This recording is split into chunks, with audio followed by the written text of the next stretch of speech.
ദുരന്തബാധിത മേഖല പ്രധാനമന്ത്രി നരേന്ദ്രമോദി സന്ദർശിക്കും. ശനിയാഴ്ചയാണ് പ്രധാനമന്ത്രി കേരളത്തിലെത്തുന്നത്. സംസ്ഥാന സർക്കാരിനെ പ്രധാനമന്ത്രിയുടെ ഓഫീസ് സന്ദർശനത്തിന്റെ വിശദാംശങ്ങൾ അറിയിച്ചു.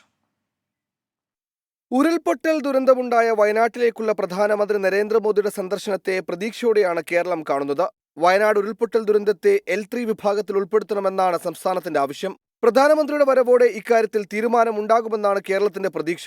പ്രധാനമന്ത്രിയുടെ സന്ദർശനം കേന്ദ്രം ഔദ്യോഗികമായി കേരളത്തെ അറിയിച്ചു. ശനിയാഴ്ച എത്തുന്ന മോദി ദുരന്ത മേഖല മുഴുവൻ നേരിൽ കാണും. പ്രധാനമന്ത്രിയുടെ സന്ദർശനത്തെ സംസ്ഥാന സർക്കാർ സ്വാഗതം ചെയ്തു.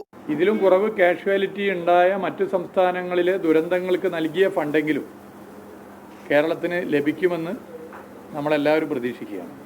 അതുകൊണ്ട് പ്രധാനമന്ത്രി വരുന്നതിൽ വളരെ നല്ല കാര്യം. അദ്ദേഹം വന്ന് ഈ കാര്യങ്ങൾ കൂടി ചെയ്യുമെന്ന് പ്രതീക്ഷിക്കുകയാണ്. എല്ലാവരും ദുരന്തത്തിന്റെ അവസ്ഥ നേരിട്ട് മനസ്സിലാക്കുന്നത് നല്ലതാണെന്ന് മന്ത്രി കെ രാജൻ പറഞ്ഞു. പ്രധാനമന്ത്രി വരട്ടെ, ഇതൊക്കെ കാണട്ടെ. ഈ സാധാരണ കാണുന്നതിനേക്കാൾ ഇവിടെ വന്ന് കാണുന്നത് കൂടുതൽ കരളലിയിക്കുന്ന രംഗങ്ങൾ അവർക്കൊക്കെ മനസ്സിലുണ്ടാകുന്നതിന് ഇട നൽകും. അപ്പം ഇതിന്റെ ഗൗരവം കൂടുതൽ മനസ്സിലാകും. പ്രധാനമന്ത്രിക്ക് സുരക്ഷ ഒരുക്കാൻ കേരള പോലീസ് നടപടികൾ ആരംഭിച്ചിട്ടുണ്ട്. ദീപക് ധർമ്മടം, 24 വയനാട്.